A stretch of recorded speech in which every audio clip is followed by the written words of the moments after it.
रिद्धि की मंगनी बचपन में तय हो गई थी, पर रिद्धि संजू के घर में ही रहती थी।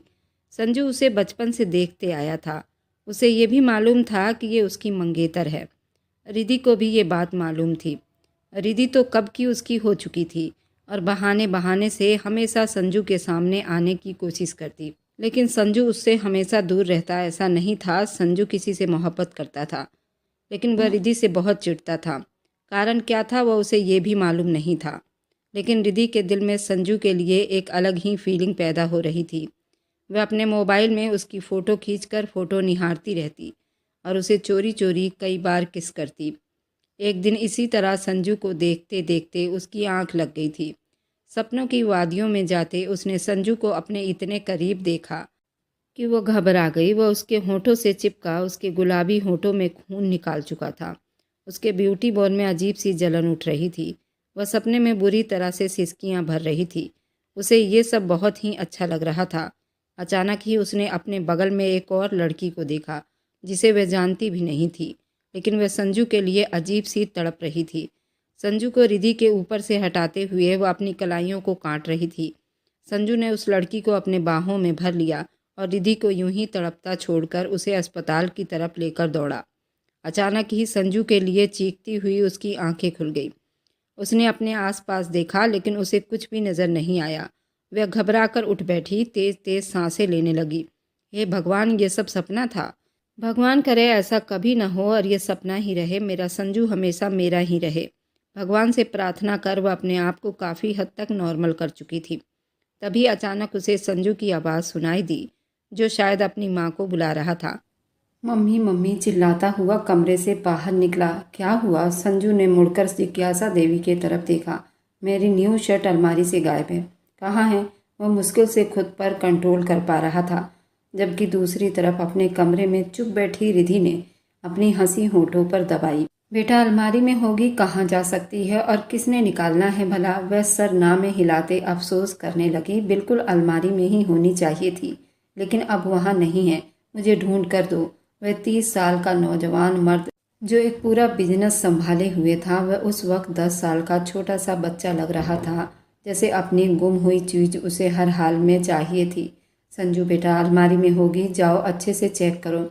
मैं किचन में काम कर रही हूँ। वह थोड़ा परेशान हुई। क्या हुआ आंटी जी, सब ठीक है ना? अचानक से रिधि के आने पर वे दोनों चौंके। हाँ रिधि, जरा संजू की शर्ट नहीं मिल रही है, हेल्प कर दो उसकी। वह जल्दी से रिधि को बोलते किचन में चली गई। तो मिस्टर संजू, कौन सी शर्ट गुम हुई है आपकी? अब वह फुर्सत से उसके तरफ मुड़ी। संजू ने दांत कपकपाते हुए उसे देखा। अगर मुझे जरा भी भनक पड़ी कि मेरी शर्ट गायब होने के पीछे तुम्हारा हाथ है, तो आई स्वेयर तुम्हें मैं दिखाऊंगा कि तुम्हारी आत्मा तक कांप उठेगी। वह स्कूल बिल्कुल पास होकर गुस्से की हालत में गरजती अपने कमरे की तरफ वापस पलट गया। एक पल को रिधि के रोंगटे खड़े हो गए और उसने थूक निगला, लेकिन फिर तसल्ली में होती उसके पीछे उसके रूम में जाती, जो अपनी सर अलमारी में दिए फिर से अपनी ऑफ ब्लैक शर्ट ढूंढ रहा था। मैं हेल्प कर दूं? वह पास आकर बड़ी प्यार से बोली और हाथ उसकी शर्ट की तरफ बढ़ रहा था, जिसे संजू ने गुस्से से उसकी कलाई थामे वहीं रोक दिया। खबरदार, जो मेरी किसी भी चीज़ को हाथ लगाया तो हाथ तोड़ कर रख दूंगा। वह झटके से उसकी कलाई छोड़ गया। रिधि की आंखें झिलमिल करने लगी। उसने उसकी कलाई को इतनी जोर से पकड़ी थी कि पल में उसकी कलाई लाल हो गई। आप ना ही हमदर्दी के लायक हैं, ना मेरे प्यार के लायक। मैं सिर्फ आंटी के कहने पर आपकी हेल्प करने के लिए यहाँ आ गई थी, लेकिन आपको इज्जत रास नहीं आती। वह भी पिछले साल ही अभी 19 साल की हुई थी, संजू के कैद में आ गई थी, जो संजू के लिए एक ज़बरदस्ती गले के कांटे से कम नहीं थी। वह उसकी बात पर संजू का पारा हाई हुआ। उसे दोनों बाजू से जकड़कर अलमारी के साथ जोर से दबा दिया कि एकदम उसके कमर पर अलमारी का हैंडल लगने से रिधि की चीख तेज हुई, जिसे अगले पल संजू की दहाड़ ने हलक में ही दबा दिया। चुप, आवाज़ ना आए तुम्हारी। वह उसके बेहद पास खड़ा नफरत और गुस्से से देखते दांत पीसते बोला। वह हिचकी भरते बस उसे देखती चली गई। वह उसे कितनी नफरत करता था कि उसकी आंखों से साफ झलक रहा था। रिधि के दिल में दर्द की एक टीस उठी। मेरे बारे में कमेंट्स पास करने वाली तुम कौन होती हो? तुम्हारी औकात क्या है? हमारे घर में रहती हो, हमारा खाती हो और हम पर कमेंट्स पास करती हो। हिम्मत कैसे हुई मेरे साथ जुबान चलाने की? वह बोलने पर आता तो सब कुछ भुला देता था। अभी भी वह अनजाने में ही सही गुस्से में जो मुंह में आया बोलता चला गया। रिधि की जुबान अब गूंगी होने लगी थी। उसकी जुनूनी नफरत देखते रिधि को अपना दम सा घुटता महसूस हुआ। कहने को बहुत कुछ कह सकती थी, लेकिन सामने खड़े आदमी के उसके हर कहे गए एक एक शब्द की सजा देनी थी। प्लीज छोड़ो, मुझे दर्द हो रहा है, वह उसे खुद से धकेलने की कोशिश में बिल्कुल बेहाल होकर बोली, जबकि उसे 1 इंच भी नहीं हिला सकी थी। तुम्हें आखिरी बार समझा रहा हूँ, आइंदा मेरे रूम में मत आना। मुझे और मेरी चीज़ों से 100 फीट दूरी बनाकर रखना। इसी में तुम्हारी भलाई है, समझी तुम? वह नफरत और गुस्से से कहता उसे झटके से छोड़ गया। वह लड़खड़ाते हुए जमीन पर गिर गई। अगले पल उसकी कलाई से चूड़ियाँ टूटती बिखरी थी, जो इसके सगाई पर आंटी ने उसके हाथों में डाली थी और कहा था ये चूड़ी ना उतारना। अब चूड़ी चकनाचूर हो गया था और उसी जालिम ने किया था जिसने पहनाया था, और 1-2 उसकी कलाई में भी चुभ गई थी। ये आदमी कितना गुस्सैला था, जो रिधि से हद से ज़्यादा ही नफरत करता था, और उस नफरत में अब उसे दर्द भी पहुंचाने लगा था। जल्दी से निकलो मेरे रूम से, उसे देखते दबा दबा कर चिल्लाया था। वह एकदम थर-थर काँप सी गई थी। उठने की कोशिश करती एक नफरत भरी निगाह संजू पर डाली और वहाँ से बाहर निकलती चली गई। भगवान करे इस आदमी की हर प्यारी चीज़ इससे दूर हो जाए जो इस आदमी को बहुत प्यारी हो। भगवान सब कुछ छीन ले इसे। ये कितना घमंडी है, ये आदमी अपनी अमीरी का रूप झाड़ना नहीं भूलता। वह रूम में आते अब बिलक बिलक कर रो दी। माँ पैदा होते छोड़कर चली गई तो पिता ने विदेश में दूसरी शादी कर वहीं बस गया। वह मासूम अब माँ और बाप दोनों से अलग हो गई थी। जिज्ञासा देवी ने उसे अपनी बहू बना लिया था और उसकी परवरिश करने लगी। उन्हें ये नीली आंखों वाली गुड़िया बेहद प्यारी थी। यही वजह थी कि उसके 19 के होते ही बिना संजू के मर्जी जाने उन्होंने संजू और रिधि की मंगनी कर दी थी। संजू ने अच्छा खासा शोर मचाकर मना करना चाहा, लेकिन माँ के इमोशनल ब्लैकमेल करने पर वह मान गया, क्योंकि सिर्फ मंगनी ही तो करनी थी और उसने सोच लिया था कि ये बात वह शादी तक जाने से पहले ख़त्म कर देगा। अभी उनके मंगनी को सिर्फ 6 महीने हुए थे कि दोनों के बीच बढ़ती चाहत अब नफरत का रूप धारण करने लगी थी। रिधि ने पास पड़ी उस महंगी न्यू शर्ट को थोड़ी देर के लिए छुपा दिया था, बस यूं ही थोड़ा सा उसे तंग करना चाहती थी, लेकिन अब उसका इरादा बदल गया था। कैंची उठाती उस शर्ट पर जगह जगह से कट लगाने लगी और इतनी बेदर्दी से कट लगाया कि उसका अपना हाथ भी एक पल में जख्मी हुआ था। आंसुओं के साथ साथ वह इस शर्ट के ऊपर अपनी कारीगरी दिखा रही थी। नफरत से बढ़कर भी कोई अगर तुमसे नफरत करता है तो वो मैं करती हूँ संजू। भगवान करे तुम भी इसी तरह प्यार के लिए तड़पो और तुम जिससे प्यार करो वो कहीं छोड़कर चली जाए। ये सब वो बातें बहुत तड़प कर बोल रही थी कि उसके सारे शर्ट का बटन तोड़ चुकी थी और उसमें जगह जगह कैंची से कट लगा दिए थे। कट लगाते समय उसका हाथ भी कट गया था। उसके हाथ से खून की नन्ही नन्ही बूंदें अब शर्ट पर बिखर गए थे। काफ़ी देर के बाद वह कमरे से बाहर निकली। पार्किंग एरिया में संजू की गाड़ी नहीं थी, जिसका मतलब ये था कि वह जा चुका है। रिधि ने उसका फ़ायदा उठाते उसकी शर्ट ले जाकर वापस अलमारी में रख दी और खुद वापस आते बाथरूम में घुसकर रोने लगी। एकदम फिर से आंसू बहने लगे। तुम्हारी औकात क्या है? हमारे घर में रहती हो, हमारा खाती हो, हम पर कमेंट्स पास करती हो, हिम्मत कैसे हुई मेरे साथ जुबान चलाने की? ये ताना उसे बहुत ही घायल कर गया था। उसके दिल में चुभ गया था। अपने पिता से भी उसे बहुत ज़्यादा नफरत थी, जो उसे पैदा करके भूल गया था और एक बार भी हिंदुस्तान नहीं आया था और ना ही फ़ोन करके कभी उसका हाल चाल पूछता था। उनकी बेटी जिंदा है या मर गई, वह खुश भी है या नहीं, दूसरी पत्नी और बच्चे के साथ भरपूर इंजॉय और खुशियों भरी ज़िंदगी जी रहा था। लेकिन रिधि का क्या? वह खुद तो जैसे तैसे ज़िंदगी बिता रही थी। मुझे मेरे पिता ने ऐसे फेंक दिया जैसे मैं कोई गंदी चीज़ हूँ। वह मुंह पर पानी के छींटे मारती नफरत में सोचे जा रही थी। रिधि बेटा, वह और ज़्यादा नफरत की गहराइयों में गिरती। जिज्ञासा देवी की आवाज़ सुनते ही वह जल्दी अपने आंसू को साफ कर गई और अच्छे से चेहरा साफ करते उसने अपने चेहरे पर नकली मुस्कान सजाए बाहर निकली। जी आंटी जी, वही खनकता शब्द जिसे सुनने की हमेशा जिज्ञासा देवी मचलती रहती थी। भगवान ने उन्हें एक होनहार बेटा जरूर दिया था। उसके बाद काफ़ी गैप पड़ गया था। बहुत इलाज करवाया लेकिन कोई दूसरी औलाद न हुई और फिर संजू की पैदाइश के 11 साल के बाद भगवान ने उनकी गोद दोबारा से भर दी। डॉक्टर ने बताया कि बेटी है। वहीं दूसरी तरफ उनकी सहेली अवनी भी प्रेग्नेंट हो गई थी। दोनों की डिलीवरी एक ही डेट पर थी। जिज्ञासा देवी का ब्लड प्रेशर शॉर्ट कर गया, जिसकी वजह से उनकी बेटी की डेथ हो गई थी। तो दूसरी तरफ अपनी देवी बेटी को पैदा करते खुद इस दुनिया से चल बसी थी। जिज्ञासा देवी की अपनी बहुत गहरी दोस्त थी। वह एक दूसरे को अपनी जान भी दे सकते थे। उन दोनों के पति भी एक दूसरे से अच्छे संबंध थे। जिज्ञासा देवी की बेटी की इच्छा अब रिधि की सूरत में पूरी हो गई थी। उन्होंने खुद उसे पाला था। उन्हें संजू से भी अब ज़्यादा प्यारी हो गई थी। उसके पापा सिद्धांत वर्मा ने कुछ दिन पत्नी की मृत्यु के बाद शोक मनाया। फिर उनका कारोबार बहुत ही बड़ा था। उसी की वजह से वो विदेश चले गए और ऐसे गए फिर वापस पलट कर नहीं आए। जिज्ञासा देवी रिधि के लिए सब कुछ बन गई। जिज्ञासा देवी और पराग साहब दोनों ने रिधि को बिल्कुल बेटी की तरह रखा। एक दिन भी एहसास ना होने दिया वे उनकी सगी बेटी नहीं। लेकिन संजू ने एक दिन भी उसे ये एहसास ना होने दिया ये घर उसका है। पराग और जिज्ञासा देवी उसकी माँ की तरह ख्याल रखती थी और वहीं पर संजू उस लड़की से बेहद नफरत करता। उसे डांटता पीटता। वह उसे 11 साल छोटी थी। संजू उस पर हर तरह का रूप छाड़ता था। जब भी जिज्ञासा देवी और पराग संजू से ज़्यादा उस पर ध्यान देते तो उसके दिल में रिधि के लिए बस नफरत भर जाती, जो अब एक मजबूत तना पेड़ की तरह बन चुकी थी। लेकिन अगर वह इस घर में रुकी हुई थी तो सिर्फ अपने आंटी और अंकल के लिए, वरना कब का यहाँ से जा चुकी होती। मीटिंग से फ्री होकर वह ऑफिस में आकर बैठा ही था कि वैभव शर्मा अंदर दाखिल हुआ। उसको देखते संजू के माथे के बलों में और बढ़ोतरी हो गई थी। आखिर क्या समस्या है तुम्हें? यार तुम्हारे अंदर कोई जिन भूत है? वैभव उसे बहुत ही गुस्से से देखा। इस तरह बात करने का क्या मतलब तुम्हारा?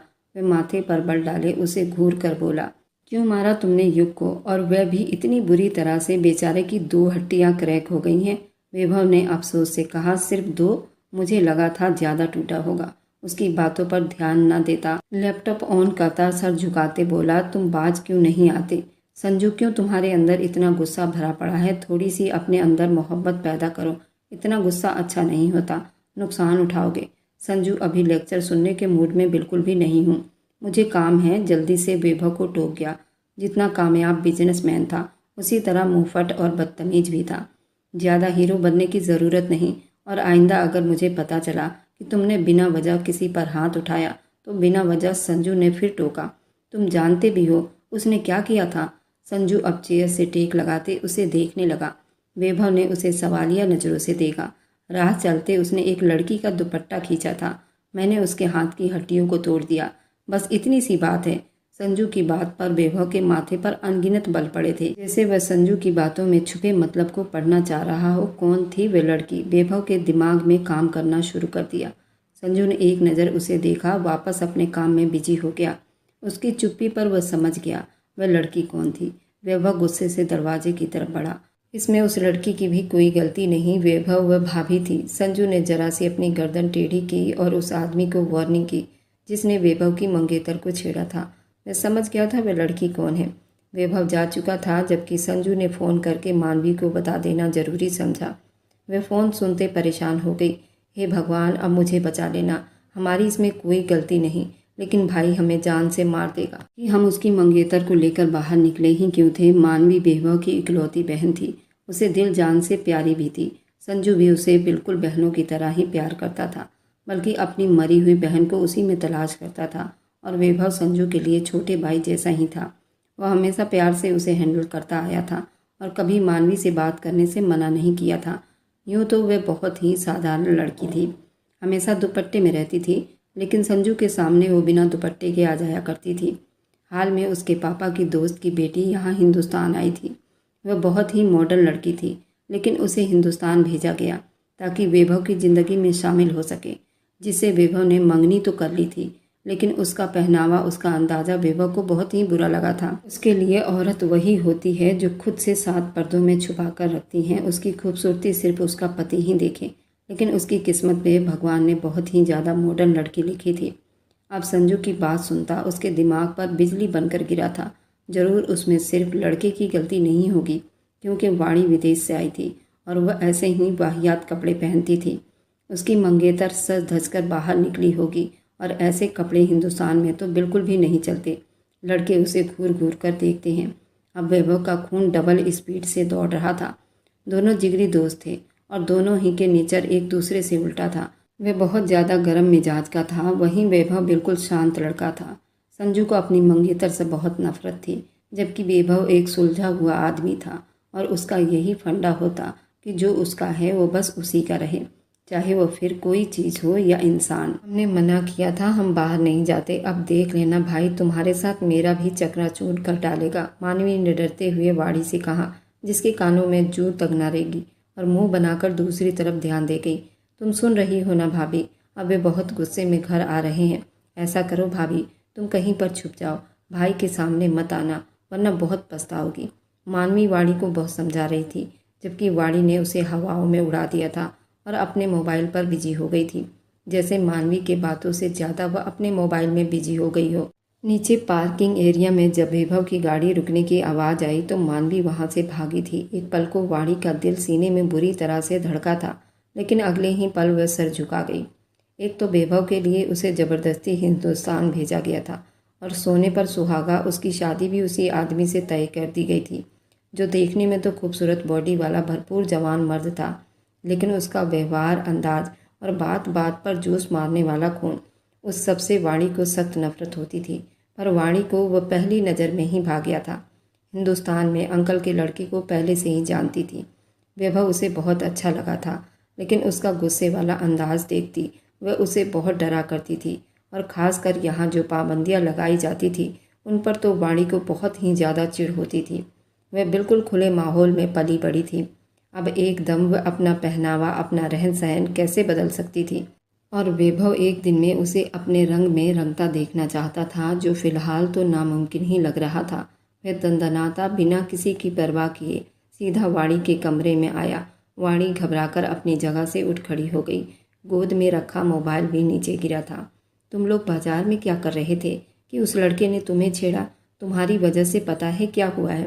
उस वक़्त तो वह सामने बिल्ले से आंखों वाले खूनकार बिल्ला को देख रही थी, जो बस उस पर झपटने ही वाला था। किसके परमिशन से तुम दोनों बाहर निकली थी? मैं डर कर काँपने लगी थी। वह एक एक कदम उसके तरफ बढ़ता उसके पैरों तले से ज़मीन खींच लिया था। मुझे किसी के परमिशन की ज़रूरत नहीं। वह डरने के बावजूद भी आंखों में आंखें डालकर उससे बात कर रही थी। वैभव ने एक नज़र उसके पूरे बॉडी पर डाली, जो हद से ज़्यादा छोटी कैपरी और सैंडो बनियान में थी। ये कैसे बेहुदा कपड़े पहन रखे हैं? कोई ढंग के कपड़े नहीं पहन सकती क्या? ये हिंदुस्तान है, कोई तुम्हारा लंदन नहीं, जो तुम इस तरह से वाहियात कपड़े पहनोगी। तुम्हें कोई नहीं देखेगा। देखो ये हिंदुस्तान है, यहाँ पर तुम्हें ऐसे ही कपड़े पहनने होंगे जो तुम्हारे शरीर को पूरा ढक सके। यहाँ पर इस कपड़े को देखने का नज़रिया लोगों का अलग है। वैभव के सामने वह डरी हुई खड़ी थी और उसे ये भी एहसास तक नहीं था। उसी वक्त वैभव की नज़र वहाँ पहुँची जहाँ उसने कैबरी पहन रखी थी। कैबरी बहुत ज़्यादा छोटा था, बिल्कुल उसका पूरा जांग उसमें नज़र आ रहा था, और जहाँ कैबरी ख़त्म हो रही थी वहाँ पर उसका तिल था। वह हद से ज़्यादा गोरी थी। उस फिटिंग कैबरी में तो वह बिल्कुल जहर लग रही थी, और शर्ट भी उसने बिल्कुल फिटिंग वाली पहनी थी।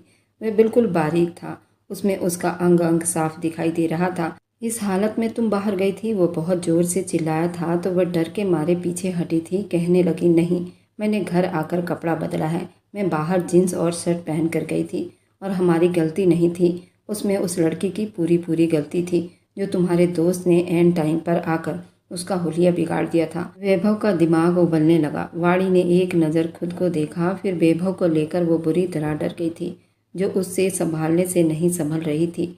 लेकिन वैभव का खून भड़काने के लिए उसने हाँ में सिर हिलाया। अगले ही पल वैभव ने अपनी आंखें जोर से बंद करके बोला और उसे घूरते हुए निगाहों से अपनी मंगेतर को देखा। अगले ही पल उसके गिरेबान में हाथ डालते उसकी शर्ट को 2 टुकड़ों में कर दिया था। वह अपने अंदरूनी पहने हुए कपड़े पर हाथ रख लिए। इस हरकत पर वह बिल्कुल गूंगी रह गई, साथ ही हलक में उसकी आवाज़ भी अटक गई थी। उसे वैभव से इस तरह गुस्से की उम्मीद नहीं थी। इस कपड़े को पहनने का भी कोई फ़ायदा नहीं, इसे फाड़ दो और ऐसे ही घूमो। जब अपना हर अंग तुमने इस फिटिंग वाले शर्ट में दिखाना है तो बिना शर्ट के ही बाहर घूमा करो। वह बिना उसके जिस्म को देखे उसके चेहरे पर चिल्लाता हुआ वैभव का गुस्से से लाल होता चेहरा देखते वह अपना सांस रोके वहीं खड़ी थी। उसकी हिम्मत नहीं हो रही थी कि खुद को ही ढक ले थी। सामने खड़े आदमी की ग्रीन आंखें अब लाल हो रही थी। ये लास्ट वार्निंग है जिस पर मैं तुम्हें प्यार से समझा रहा हूँ। अगली बार ऐसा कुछ किया तो उसमें अपना शब्द अधूरा छोड़ दिया था। अब आंसू टूटकर वाणी के गालों पर बह रहे थे। वैभव ने एक नज़र उसके पूरे शरीर पर डाली। वह सांस रोके उसे देखे जा रही थी। वैभव ने अपनी नज़रों का मुंह एक बार फिर से फेर लिया और उसके अलमारी की तरफ बढ़ते उसके लिए ड्रेस निकालने लगा। उसके सारे ड्रेस ऐसे ही थे। ये बहुत ही फालतू ड्रेस है, तुम्हारे पास कोई एक ढंग का कपड़ा नहीं। वह उसकी पूरी अलमारी को बर्बाद करता उसे बोल रहा था। उसकी खास चीज़ों पर जब नज़र पड़ी तो उसे गुस्से से अलमारी को बंद किया था और उसकी तरफ बढ़ा जो अभी ऐसे ही सुन खड़ी थी। बेडशीट को जल्दी से खींचकर अपने ऊपर डालती। उसी बीच उसकी धड़कनों के पास, उसके बैली बटन के पास 2 तिल एक साथ दिखाई दिए तो वो बुरी तरह से पजल हुआ था। सफ़ेद दूधिया सा जिस्म देखते वैभव के जज्बात एकदम भड़के थे, पर वह बहुत ही हिम्मत वाला और अपने ऊपर कंट्रोल रखने वाला इंसान था। उसे खुद पर काबू रखना आता था। 2 आंसू फिर से उसके गालों पर टूट कर बहे। उसने एक जोर की हिचकी भरी।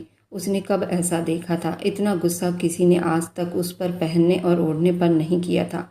बल्कि विदेश में तो वह कैपरी बनियान पहनकर पूरा मार्केट और मॉल वगैरह सब जगह चली जाया करती थी।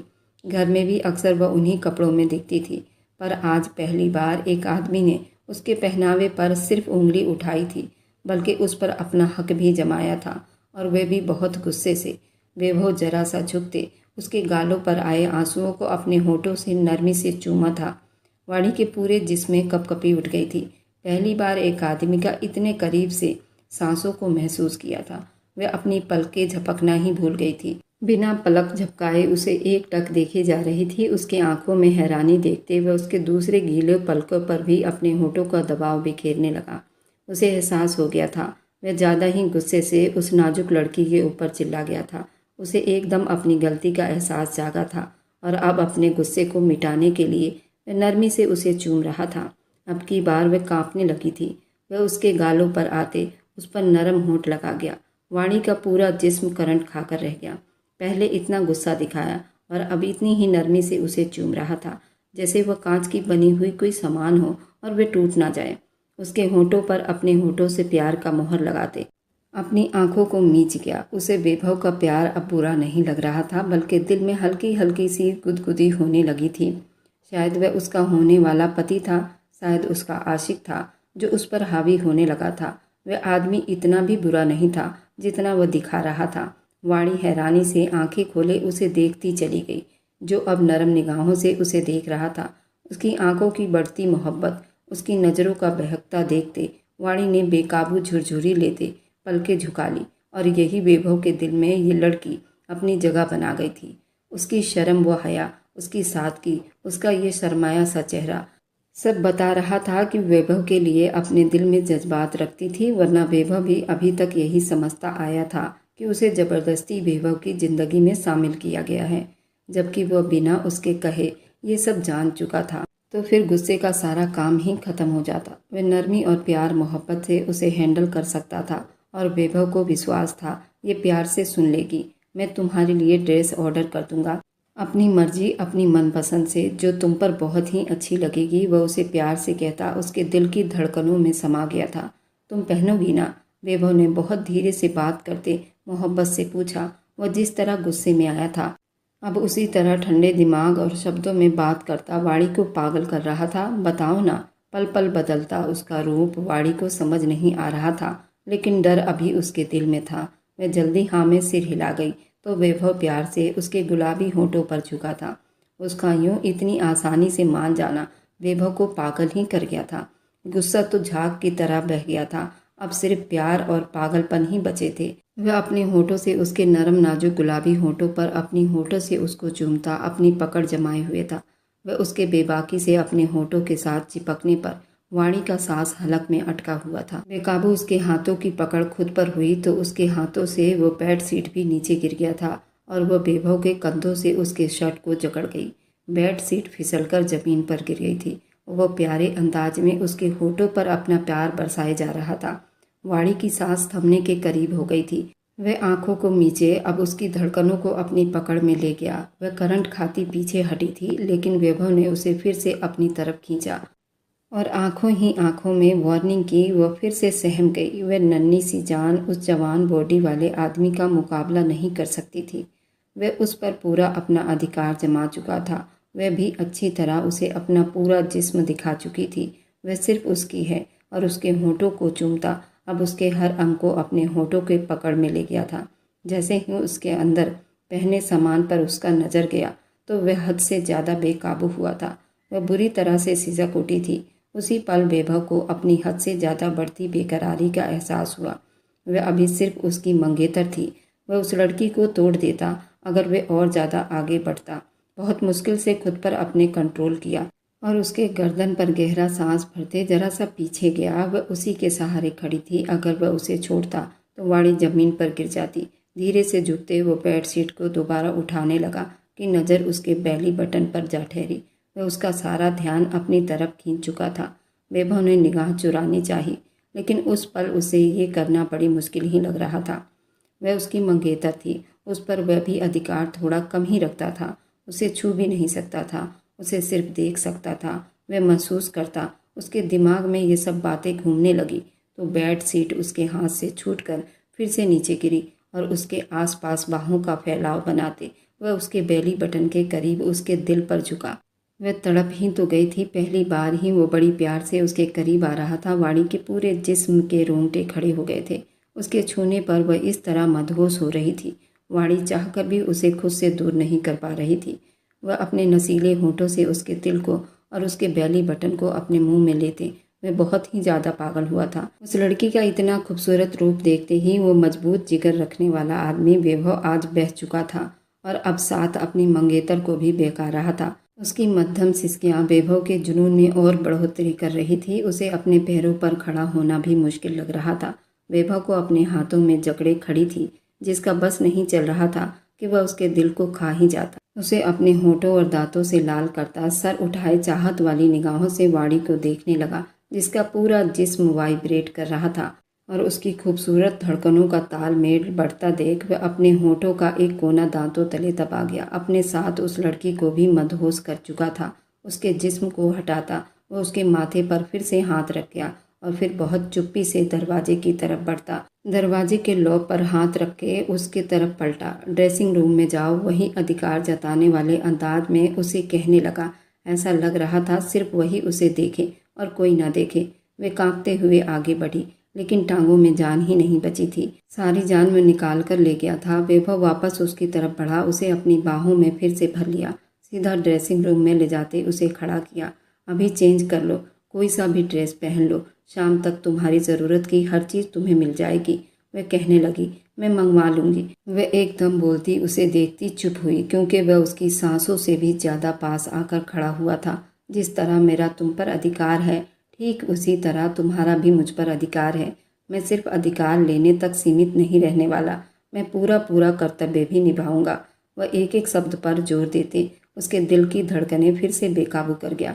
जाते जाते वह फिर से प्यार भरी टचिंग अपने हाथों से उसके बेली बटन पर और उसके होंठों पर करता वहाँ से बाहर निकल गया। वह और ज़्यादा वहाँ खड़ा रहता तो न जाने क्या से क्या कर देता। खुद पर कंट्रोल करना बड़ी मुश्किल हो गया था। उसके जाते ही वाणी ने गहरी सांस भरी। आईने के सामने अपने आप को देखने लगी। वह उसकी गर्दन और हर जगह, यहाँ तक उसके बेली बटन पर भी अपनी मोहब्बत के निशान छोड़कर जा चुका था। बेकाबू उसके होठों ने मुस्कान छुआ था। उसे कुछ भी बुरा नहीं लगा था। वैभव जैसा खूबसूरत, हैंडसम, भरपूर जवान आदमी उसके दिल व जान से उसका हो गया था, तो वह क्यों ना उसे सोचती। पहली बार कोई उसके इतना पास आया था कि उसे अपने होश आवास रहने ना दिया था। वह गहरा सांस भरते मुस्कुरा रही थी। इधर संजू की माँ, संजू बेटा, सिद्धांत वर्मा का फ़ोन आया था। वह हिंदुस्तान आ रहे हैं अपनी फैमिली के साथ। तो मैंने सोचा कि उनके आने के बाद रिधि की शादी की बात कर लेंगे। उनकी बात पर जहाँ संजू के माथे पर अनगिनत बल पड़े, वहीं रिधि जल्दी अपनी जगह से उठ खड़ी हुई। रिधि, क्या हुआ बेटा, नाश्ता करते उठ क्यों गई? बस अंकल जी, मुझे इतनी ही भूख थी। वह नज़रें झुकाए कांपती आवाज़ में बोलती अपना बैग उठाए बाहर जाने लगी। अभी उसकी गाड़ी उसे लेने नहीं आई थी, लेकिन अपने पिता का नाम सुनते उसके अंदर दम घुटने लगा था। उसका बस नहीं चल रहा था वह उस आदमी का नाम अपने नाम से अलग कर ले, मिटा ले उसे। वह बिना उसके नाम के अपनी ज़िंदगी बिताती आई थी, तो अब क्या ज़रूरत थी वह किसी अनाथ आश्रम में सारी ज़िंदगी रह लेती, लेकिन अपने पिता का नाम अपने नाम के साथ ना लगाती। उसे अपने पिता का नाम बस गाली की तरह लगता था। वह बाहर गेट पर खड़ी अपनी गाड़ी का वेट करते जा रही थी कि गेट से संजू की गाड़ी बाहर निकलती दिखाई दी। उसे यूं गेट के पास खड़ा देखकर संजू के दिमाग की नसें तनी थी। जो भी था, बेशक नफरत सही, वह उसकी मंगेतर थी। वह खुद को अच्छे से ढक कर रखती थी, लेकिन सर पर दुपट्टा नहीं लेती थी। उसे किसी ने आज तक कहा भी नहीं था। अब संजू सोच रहा था वह उस पर अपना अधिकार जताता, क्योंकि अब बात उसके शादी तक पहुंच गई थी। भले ही वह उसकी मोहब्बत नहीं थी, लेकिन अपनी मंगेतर को भी इस तरह देखकर उसका खून खौल उठता था, और ये इसी रिश्ते की वजह से ही था जो उनके बीच लगा दिया गया था। उसके पास गाड़ी रोकते पैसेंजर सीट का दरवाज़ा खोल गया। वह एकदम चौंकी और करंट खाते पीछे हटी। वह अपनी सोचों में इस तरह खोई हुई थी, उसे अंदाज़ा ही नहीं हो सका कि संजू ने गाड़ी उसके पास रोकी है। अंदर बैठे वह उस पर अपना अधिकार जमा रहा था। मेरी गाड़ी बस आने वाली है। वह स्टीयरिंग पर नज़र जमाए बोली। गाड़ी में बैठो। वह गुस्से से घूरकर उसे बोला तो वह चुपचाप गाड़ी में बैठ गई। उसके गाड़ी में बैठते ही वह गाड़ी आगे बढ़ा गया। उस वक्त वह बिल्कुल चुप थी। ये भी नहीं याद था कि साथ बैठा आदमी उसका दुश्मन था, जिससे वह सबसे ज़्यादा नफरत करती थी। पर उस वक्त उसकी नफरत अपने पिता से थी। सिद्धांत वर्मा अपनी फैमिली के साथ हिंदुस्तान आ रहा था। वह अपनी फैमिली के साथ है तो मैं किसकी फैमिली में से हूँ? मैं किससे विलोम करती हूँ? बेकाबू उसकी आंखें बंद हो गई थी, जो संजू की नज़रों से छुपी न रह सकी। अंकल जी आ रहे हैं, बाहर से, तमीज़ में रहना। अब जानबूझकर उसे छेड़ रहा था ताकि उसके दिल में जो भी है वो बोल दे, पर वह उसकी बात पर बिल्कुल चुप रही। उसका कॉलेज भी आ गया तो वह नीचे उतरने लगी। रुको, वह उसके बोलने पर थमी और उसे देखने लगी, जो अपना पर्स खोलकर उसे हजार हजार के नोट निकालता उसके तरफ बढ़ा गया। कॉलेज में कुछ ले लेना, न जाने वो क्या जता रहा था आज अपने व्यवहार से, या मुझे वो चिढ़ा रहा था, इंजॉय कर रहा था। हाँ, इंजॉय ही कर रहा होगा। आखिरी नतीजे पर पहुंचते संजू को घूरा था। मुझे भीख नहीं चाहिए, वह गुस्से से बोलती संजू को मुस्कुराने पर मजबूर कर गई। वह यही तो चाहता था कि वापस पहले वाली टोन में आ जाए, उसे लड़े। उसका चुप रहना उसे बहुत ही ज़्यादा चुभ रहा था। संजू भीख नहीं दे रहा, अब तुम्हारे होने वाले पति के नाते अपना कर्तव्य निभा रहा हूँ। वह आखिर जता ही गया। जब पिता ने पिता होने का कर्तव्य नहीं निभाया तो आपको भी इन चक्रों में पड़ने की कोई ज़रूरत नहीं, वह गुस्से से बोली और गाड़ी से नीचे उतर गई। संजू थोड़ी के नीचे मुट्ठी बांध गया। काफ़ी देर उसके कॉलेज के गेट को देखता रहा, जहाँ वह अंदर दाखिल हुई थी, और खड़े रहकर सर झटककर वह गाड़ी को वापस मोड़ गया। अचानक ही शादी की बात हुई और दोनों घरों में शादी की तैयारी शुरू हो गई थी। एक तरफ वैभव की शादी की तैयारी शुरू हो गई थी तो दूसरी तरफ संजू की। 2 दिन के अंदर सिद्धांत वर्मा अपनी विदेश वाली पत्नी और अपने विदेशी बेटे के साथ हवेली पहुंच गए थे। उनका बेटा फिलहाल तो 21 साल का होगा, जवान लग रहा था, जबकि उसका दिमाग अभी भी बच्चों जितना ही था। और ये भी भगवान की तरफ से उनके लिए एक बड़ी परीक्षा थी। वंश उनका सगा बेटा नहीं था, वो नायरा के पहले पति का बेटा था, और सिद्धांत साहब ने उन्हें उनके बेटे समेत अपना लिया था, जबकि अपनी सगी बेटी को वो अकेला कर गए थे। सभी उनसे खुशी दिल से मिले थे, लेकिन रिधि कमरे से नहीं निकली। 2 बार अंकल ने उसे बुलाया, लेकिन वह सोती रही। मैं खुद मिलकर आता हूँ अपनी बिटिया से। सिद्धांत अपनी जगह से उठ खड़े हुए। अंकल जी, सुबह मिल लीजिए, अभी शायद वह सो रही होगी।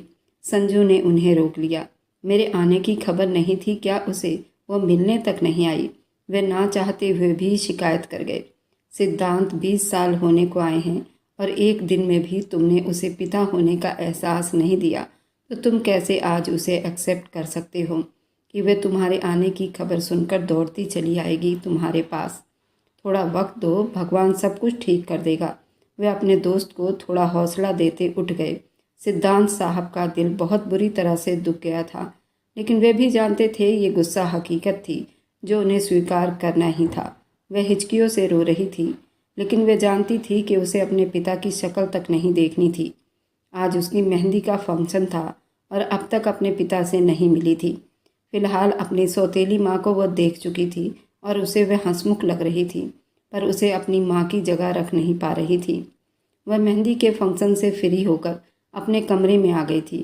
ग्रीन लहंगे में पिंक दुपट्टा लिए वह नाजुक सी लड़की सीधा सामने वाले को घायल करने की हिम्मत रखती थी, लेकिन सामने तो संजू था, जिसने अपने ऊपर गुस्से का खोल चढ़ाया हुआ था। अपनी मेहंदी के फंक्शन को नज़रअंदाज करती आज अपने जिगरी दोस्त वैभव के बारात के साथ गया हुआ था, जिसकी आज रात शादी तय हुई थी। दोनों दोस्त एक साथ ही अपनी अपनी मंगेतर को लाने वाले थे। संजू, तुम अपनी पत्नी को भी ले आते, वैभव ने उसे छेड़ा। अभी बनी नहीं है, जब बन जाएगी तो ले आऊँगा। वह हमेशा ऐसे ही एकदम सीधी सादी जवाब देता था। दिल को भा गई थी। आखिर वे थोड़ा सा शर्माए अंदाज में बोला तो संजू ने उसे घूर कर देखा। आपका हो गया ना मिस्टर, कहाँ तो 2 साल के बाद शादी होनी थी और कहाँ 1 महीने के अंदर अंदर शादी कर रहे हो। छुपे रुस्तम हो। संजू ने भी खूब उसे धोया। बस यार, इस दिल की सुनी है। ये जो लड़कियां होती हैं ना, बहुत नाजुक दिल रखती हैं और फिर ये हम पर डिपेंड करता है हम उन्हें हैंडल कैसे करते हैं। हैंडल? संजू ने हैंडल पर जोर देते आईब्रो उचकाई। मैं तो सीधा करके रख दूंगा। वह सर झटक कर बोला, तुम बहुत बड़ा जुल्म करोगे अपने साथ। वैभव एकदम गुस्से से बोला, औरत मर्द दोनों एक दूसरे के जीवन साथी होते हैं ना कि एक दूसरे के गुलाम होते हैं। उसे सीधा करोगे तो वह टूट जाएगी। वह जैसी है उसे वैसे ही हैंडल करो, यही अच्छे आदमी की निशानी है। अपनी पत्नी को तोड़ना नहीं, समेटना सीखो। मेरा विश्वास करो, जो मैं गुस्से में नहीं करवा सका वो मैंने मोहब्बत में सब कुछ करवा लिया। अब वही करती है जो मैं चाहता हूँ। और अब मेरी शादी होने के बाद वह मेरे पास आएगी तो पूरे अपने रंग में रंग लूँगा।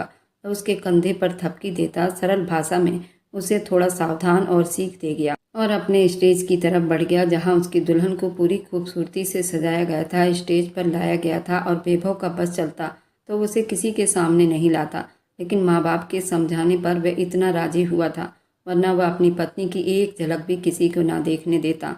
और झलक तो अभी भी दिखाई नहीं दे रही थी। संजू अपने खाने की तरफ बढ़ चुका था।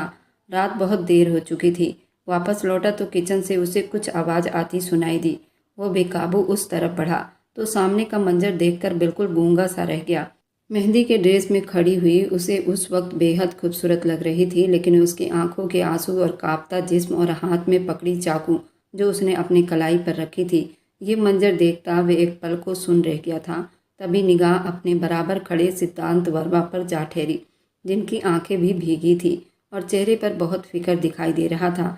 रिधि बेटा, प्लीज़ हाथ नीचे कर लो। वह घबरा कर बोले, दूर हो जाओ यहाँ से, मुझे शक्ल भी नहीं देखनी आपकी। वह गुस्से के बावजूद बहुत कांप रही थी। एक बार बात सुन लो बेटी, फिर जो चाहे सजा दो, मुझे कुछ नहीं सुनना, दूर हो जाओ मुझसे। वह गुस्से के अंदाज में चिल्लाई। उस वक्त वह बुरी तरह से अपने पिता को खो चुकी थी। मेरे पास मत आना। वह संजू को भी खुद के पास आता देखकर बहुत तेज चिल्लाई थी तो वो वहीं रुक गया। उसने अपनी कलाई की नस पर छुरी रखी थी, जिसका दबाव बढ़ता ही जा रहा था। स्टॉप रिधि, संजू ऊंची आवाज़ में दहाड़ा कि वो बुरी तरह से कांप कर नीचे बैठ गई। अब वह पिता से नजरें हटाए संजू को देख रही थी। दिल की धड़कनें अब भी बहुत अजीब सी चल रही थी। एहसास भी अजीब हो रहे थे। दिमाग में सब कुछ उल्टा पुल्टा हो रहा था। संजू को अपने होश हवास में ना लगी। अंकल जी प्लीज़ आप यहाँ से चले जाओ। संजू कहीं वह अपने आप को नुकसान ना पहुँचा ले। आप जाओ प्लीज़। वह उनकी बातों को काटता उन्हें वहाँ से जाने का बोल गया था। वे जल्दी बाहर निकले। उन्हें विश्वास नहीं हो रहा था कि उनकी बेटी उनसे इस तरह नफरत करने लगी थी कि उनसे बात करना तो दूर की बात थी, उनका चेहरा तक देखना अच्छा नहीं समझ रही थी। उनके जाते संजू ने उसके तरफ ध्यान दिया। रिधि वे जा चुके हैं, हाथ पीछे कर लो, नरमी से बोलता अब उसके पास आया, जबकि रिधि उसे देखे जा रही थी। संजू ने उसके पास आते उसके हाथ से बहुत ही आराम से वह चाकू लेते स्लैब पर रखा था। उसकी रोई हुई आंखों को देखा और मन ही मन में सोचने लगा, औरत को मर्द हमेशा पाँव की जूती ही समझते हैं और उसे तोड़ने की हमेशा कोशिश में लगे रहते हैं। इसी वजह से वह इतनी मजबूत होकर भी बिखर जाती हैं। उन्हें वैसे ही हैंडल करो जैसी वो है, यही मर्द होने की असली निशानी है। अपनी पत्नी को तोड़ना नहीं, समझाना सीखो और विश्वास करो, जो मैं गुस्से से ना कर सका वो मैंने मोहब्बत से सब कुछ कर लिया। अब वही करती है जो मैं चाहता हूँ। वैभव की शब्द याद करते आगे होते उसके आंसू पोंछते उसे अपने सीने से लगा लिया। उस पल रिधि को उसकी ही बाहों की ज़रूरत थी और वह उसके सीने से जा लगी। वह हिचकियों से रो रही थी। संजू ने उसे अपने सीने में जोर से पीछे रखा। उन पलों में वह अपने दिल में उस लड़की के लिए नफरत खत्म होता महसूस कर रहा था। उसका दर्द आज वह अपने दिल पर महसूस कर रहा था। सच में उस वक्त वह अपने अधिकार की बात कर रही थी। वो 20 सालों में वह जिस तरह पल पल अपने पिता के लिए तड़पती थी, आज उसका एहसास संजू को भी हो रहा था और फिर उसकी कड़वी बातें भी सुनता रहा। आज संजू ने पहली बार नरमी से और प्यार से उसके तरफ कदम बढ़ाया तो वह उसके तरफ भागती चली आई। हाँ, वह उसके सीने से जा लगी। वह अपना सारा गम भुला चुकी थी। सच में मेरे दोस्त वैभव ने सच ही तो कहा था, पत्नी हमेशा कमज़ोर ही होती हैं, बस उसे हैंडल करना होता है। वह जरा सा झुकता उसे अपनी गोद में भर गया। वह एकदम रोनी सी बोलती उसके सीने से सर उठाकर उसे देखने लगी। जो उसे ही देखे जा रहा था वह बहुत ही चुप से उसे अपने कमरे में ले जाता बिस्तर पर लिटा गया और खुद जरा सा उसके ऊपर झुकता बोला, तुम ठीक हो ना? उसके शब्दों में फिक्र दिखाई दे रही थी। आसपास देखती थोड़ा घबरा गई। मुझे अपने कमरे में जाना है, वह उठते हुए बोली। अब आ गए आपके होश हवास वापस? संजू का शब्द भी अब की बार थोड़ा गंभीर हुआ था। कुछ देर पहले वाली रिद्धि अब कहीं खो गई थी। वह झटके से उठी थी। संजू ने वापस उसे झटके से पीछे खींचा और तकिए पर गिरा दिया। वह बिल्कुल सुन्न हो गई। क्या सोचकर ऐसी हरकतों को सरअंजाम देने जा रही थी, बोलो? वह उस पर झुकता उसके चेहरे पर अपनी गर्म सांसों को छोड़ रहा था। क्या किया है मैंने? वह गहरी सांस भरते मासूमियत से बोली। क्या किया तुमने? और किचन में खड़े होकर क्या कर रही थी? क्यों खेल रही थी छुरी से?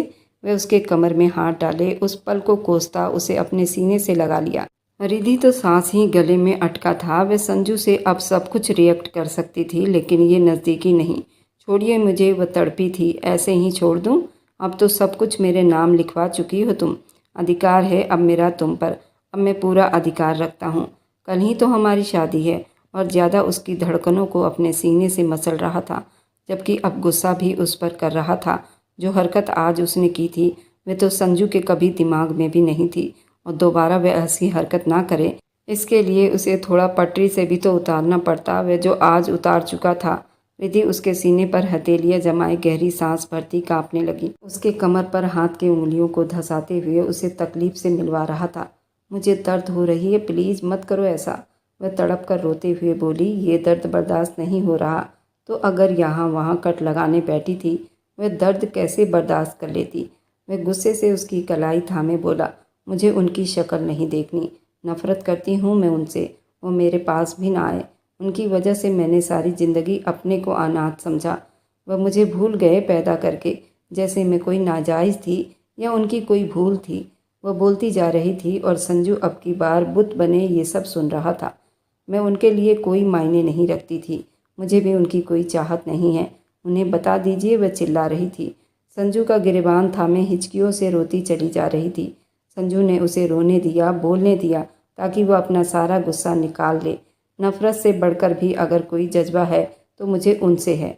वो मेरे सामने जब भी आएंगे तो मैं खुद को मिटा दूंगी। मुझे उनकी शक्ल भी नहीं देखनी। संजू, वह अपना सर फिर से उसके सीने से लगाती हिचकियाँ भरकर रो रही थी। संजू ने उसका सर तकिए पर रखा तो वह करवट बदल गई। संजू खुद ही उसके पास बेड पर बैठा, बेड से टेक लगाए उसकी कमर के करीब हाथ करता उसे अपनी तरफ मोड़ता अपनी गोद में बिठा गया। वह धड़कते दिल से उसे देखने लगी। अब जो भी है तुम्हारा उनसे खून का रिश्ता है रिद्धि। इस रिश्ते का लिहाज करो। कौन सा रिश्ता? वह उसकी बात काटती बोली। मेरा बस चले तो मैं अपने जिस्म का खून एक एक बूंद निकाल कर फेंक दूँ, फिर मुझे उनके नाम से बुलाया न जाए। उनका नाम मेरे लिए सिर्फ एक गाली है। संजू ने गुस्से से उसकी बात पर दहाड़ा कि वह बिल्कुल डर कर उसके सीने में मुंह छुपा गई। वह तो पहले ही इतना गुस्से वाला था। उस आदमी ने बड़ी मुश्किलों से अपने ऊपर कंट्रोल किया था। जब तक तुम नहीं चाहोगी तुम्हारे सामने नहीं आएंगे, ना कोई बात करेंगे। ये मेरा वादा है तुमसे। वह अब की बार नरमी से बोला। तुम भी वादा करो आज के बाद ऐसी फालतू हरकतें नहीं करोगी। विश्वास करो रिद्धि, अब अगर तुमने दोबारा ऐसा कुछ भी किया तो भगवान की कसम वही छुरी लेकर तुम्हारे हाथों की नस नहीं, तुम्हारी गर्दन की नसें काटूंगा। वो उसके गर्दन के नीचे अंगूठा दबाते उसको डरा कर बोला। वह सच में ही डर गई थी। उसका चेहरा अपने सीने के बाहर निकालता, वह उसके चेहरे पर अपनी गर्म सांसों को छोड़ता आंखें मीच गया था। मैं बहुत ही गुस्से वाला हूँ रिद्धि। नफ़रत तो टूट के की थी, पर अब मुझे मजबूर न करना कि मैं मोहब्बत करने लग जाऊँ तुमसे। अगर मोहब्बत कर बैठा तो मेरा जुनून तुम्हें ही सहना पड़ेगा। वह आंखें मीचे अब प्यार की चाहत में बोल रहा था, जबकि उसके होंठों का हल्का सा दबाव अपने होंठों पर महसूस करती कांप कर रह गई थी। मैं तो आपके टुकड़ों पर पलने वाली एक गरीब लड़की हूँ ना। फिर ऐसी लड़की से मोहब्बत आपको कभी नहीं होगी। वह भी आंखों में आंखें डालकर आज उससे अपनी शिकायत कर बैठी थी। संजू के जुनून को हवा दे रही थी। संजू ने भी बिना लिहाज किए चाहत से उसके गुलाबी होठों को अपने चाहत का निशाना बनाया। वह बुरी तरह से उसकी गोद में बैठे उछल पड़ी थी। संजू ने एकदम उसका सर पीछे गिराते उसकी ऐसी तीखी बातों पर उसे जोर से घूरा था। जान निकालनी है मेरी? वह उसे अपने नज़दीक करता बोला, आप क्या कर रहे हैं ये सब? वह हकलाते हुए बोली, वही जो कल करना है। वो बेड से टेक लगाते उसे अपने सीने में गिरा गया। जिस तरह उसके सीने से लगी थी, संजू उन पलों में कैद हुआ था। वह उसे अपना समझती थी। संजू के लिए यही बहुत था।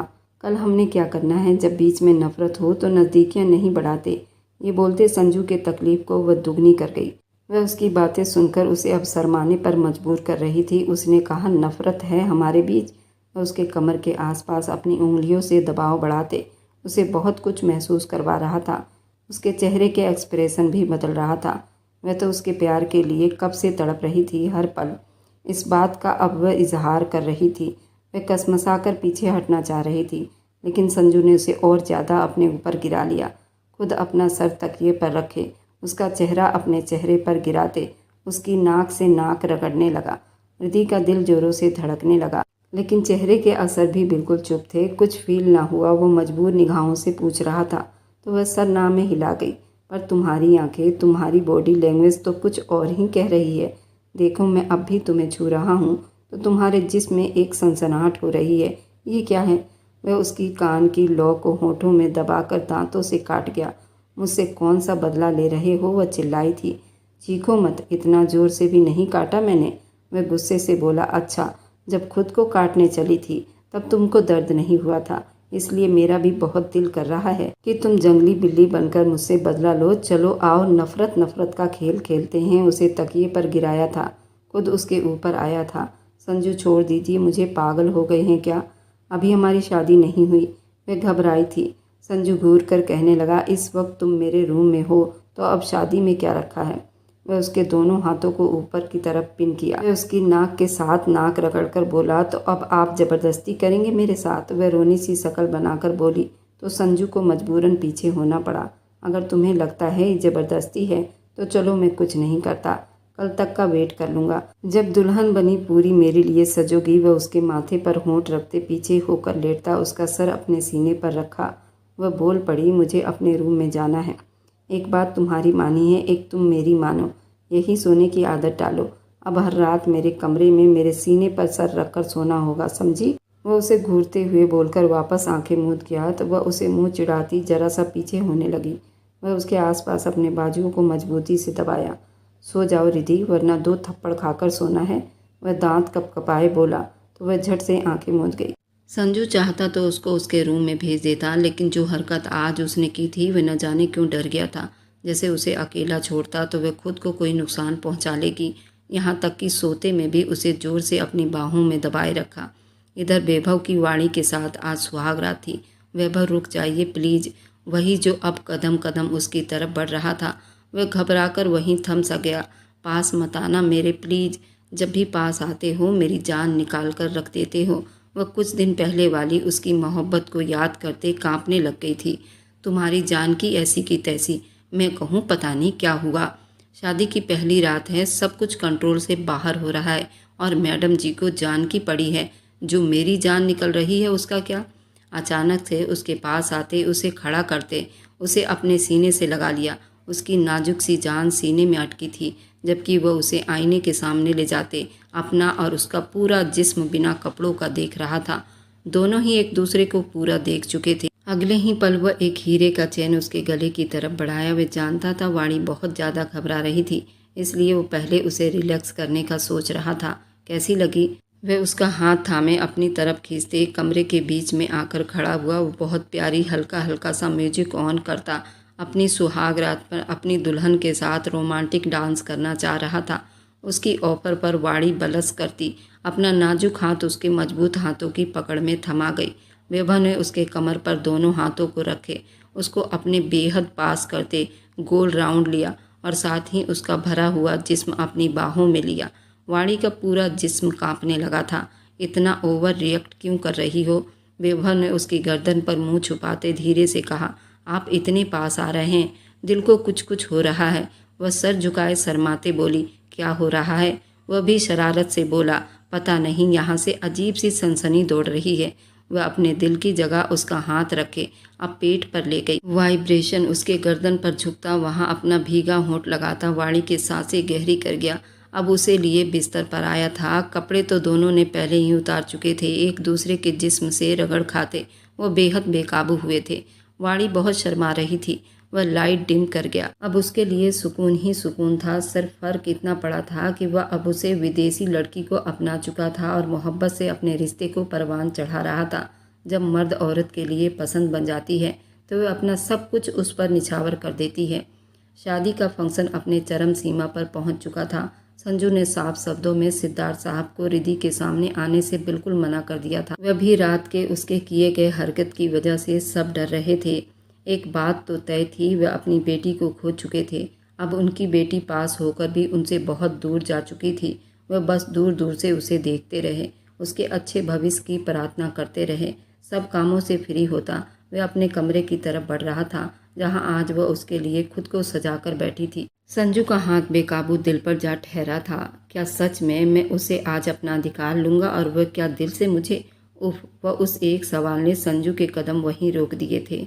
अभी वह कुछ और सोचता कि उसके मोबाइल पर वैभव की कॉल आने लगी। वैभव के बजाय किसी लड़की की आवाज़ सुनता वो बुरी तरह से चौंका और जो खबर उसे सुनने को मिली संजू के पैरों तले से ज़मीन खिसका दी। मैं आ रहा हूँ, आप रोना नहीं। वह उन्हीं कदमों पर बाहर निकलता, बिना किसी को इन्फॉर्म किए अंधाधुंध ड्राइव करता अस्पताल पहुँचा। वैभव और वाणी दिन को रिधि और संजू के रिसेप्शन पर आए हुए थे। अब रात को वह अपने घर लौट रहे थे। कुछ देर पहले ही तो वह हॉल से संजू से हाथ मिलाते निकले। अब अचानक एक्सीडेंट कैसे हो गया?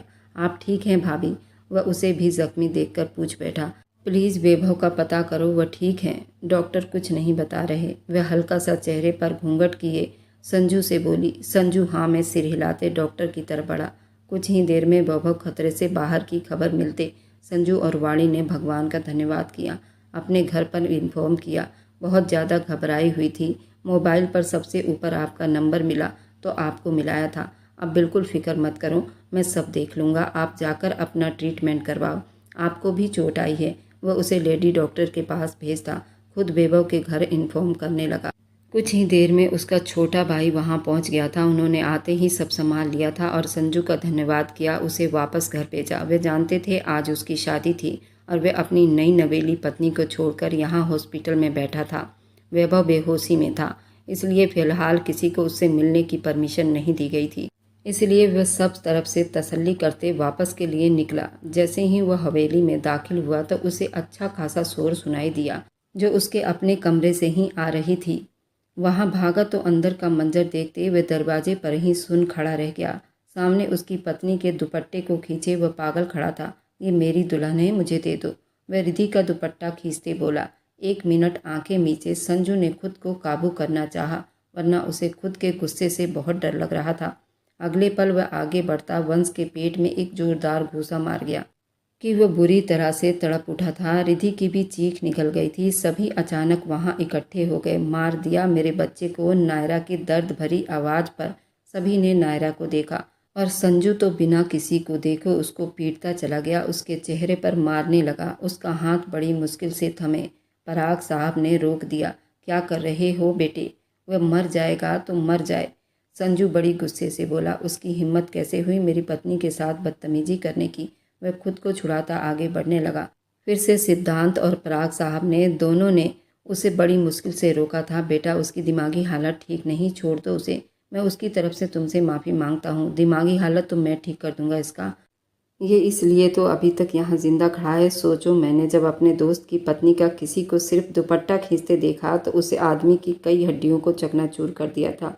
ये तो मेरी अपनी पत्नी है, उसके साथ कुछ भी गलत करने की कोशिश की तो जान से मार दूंगा। वह बहुत गुस्से में बोला था। नायरा को और वंश को निकाल कर बाहर ले गए। सिद्धांत साहब और पराग साहब ने दोनों ने उसके आगे हाथ जोड़कर कहा, इसे छोड़ दो। सिद्धार्थ वर्मा ने कहा, हम कल ही वापस जा रहे हैं, हो सके तो हमें माफ़ कर देना। बस सर झुकाए रोते हुए बोले। वह बाहर निकल गए। जिज्ञासा देवी ने रिधि को अपने सीने से लगा लिया। वह रो रही थी। तुम दोनों आराम करो बेटा। रिधि काफ़ी डर गई है। जिज्ञासा देवी उसको थपकी देते पति के साथ बाहर निकल गए। उनके जाते ही संजू ने दरवाज़ा लॉक लगाते रिधि के पास आते उसे खींचकर अपने सीने में लगा लिया तो वह एकदम उससे चिपक गई। छोड़िए मुझे। अभी क्यों आए हो? जाइए जहाँ गए थे। मेरी बिल्कुल परवाह नहीं तुम्हें, मैं इसी लायक हूँ। वह खुद को छुड़ाने लगी। मैं आपसे बहुत नाराज़ हूँ। उससे बार बार दूर हो रही थी, फिर आखिरकार रोने लगी। अब रोना बंद करोगी? नहीं करूँगी, आपको मेरी कोई परवाह नहीं है, मैं मर जाऊँ या जीऊँ। वो बहुत रो रही थी। संजू ने उसके होंठों को अपने होंठों में लेते, उसको ज़मीन से थोड़ा ऊंचा करते, गोल गोल घुमाते अपने अंदर की सारी भड़ास उस पर उतारता चला गया। वह गिरने के डर से उसको जकड़ गई, उसे अपनी बाहों में भरकर उसे बिस्तर पर गिराया था और वह उसके सीने पर हाथ रखकर लौट गई थी। रिधि उसे एक टक देखे जा रही थी। उसकी आवाज़ बहुत ही प्यारी थी। इतनी जल्दी वो मान गई थी? अभी तो सारी ज़िंदगी बाकी है। ऐसे बात बात पर मैंने तुम्हें मनाया करूँगा तो कैसे कटेगी ये ज़िंदगी जान? आज उसके रंग रूप ही निराले थे, जिस पर रिधि बार बार शर्माते सर झुका रही थी। पीछे होने लगी। संजू ने उसकी ये कोशिश नाकाम बना दी। आज दूर नहीं जा सकती, आज सिर्फ नज़दीकियाँ बढ़ेगी। वह उसके गर्दन पर चेहरा छुपाए बड़ी चाहत भरी शब्दों से बोला। वह एकदम पीछे होता छींक मार गया। तुमने कौन सी परफ्यूम लगाई है? वह उसे एक तरफ करता पीछे हटा और फिर से झुकने लगा। क्यों, तुम्हें ये परफ्यूम पसंद नहीं आया? फिर से झुकने लगा कि बार बार छींक कर परेशान हो गया था। मुझे इस परफ्यूम से बहुत एलर्जी है, जाओ अभी नहा कर आओ। वह जैसे ही बाथरूम में घुसी, उसने दरवाजे को लॉक नहीं लगाया था। संजू ने मन में बहुत शरारत फूटा और वह उसके बाथरूम में ही घुस गया और रिद्धि को उसने वहीं पर दबा लिया। रिद्धि भी उसके प्यार के लिए कब से तड़प रही थी। वह भी उस बाथरूम में उसके साथ खुलकर एंजॉय कर रही थी। बाथरूम से सिर्फ सिसकियाँ और आहों की आवाज़ गूंज रही थी और दोनों न जाने कितने राउंड ले चुके थे। रिधि अब हार मान गई तो कहने लगी, कुछ बिस्तर के लिए भी रहने दो। रिधि को बिना कपड़ों के लिए बिस्तर पर आया और मोहब्बत के समंदर में गोते लगाते लगाते कब सुबह हुई उन्हें पता ही नहीं चला। सिद्धांत साहब बिना बेटी से माफ़ी मांगे वापस जा चुके थे। उनकी पत्नी यहाँ नहीं रहना चाहती थी। अब बेटे का जो हाल संजू ने बनाया था, उसके बाद अब वह बहुत डरा हुआ था। वैभव भी अब होश में आ गया था और शाम तक उसे डिस्चार्जिंग भी मिल गई थी। सभी अब उसके घर इकट्ठा हुए थे। वाणी का रो रो कर तो बुरा हाल था। वैभव ने सबके जाने के बाद अपनी वाणी को अपने सीने से लगाया। वह मासूम तो उसकी चोटों पर ही रो पड़ी थी। वैभव ने उसकी नाक के टिप पर अपने होंठ रखा। वह सच में बहुत नाजुक औरत थी। नाजुक दिल वाली औरत ही अपनी पत्नी को यूँ मुस्कुराता दे। वह बिल्कुल उसके सीने से चिपक गया था।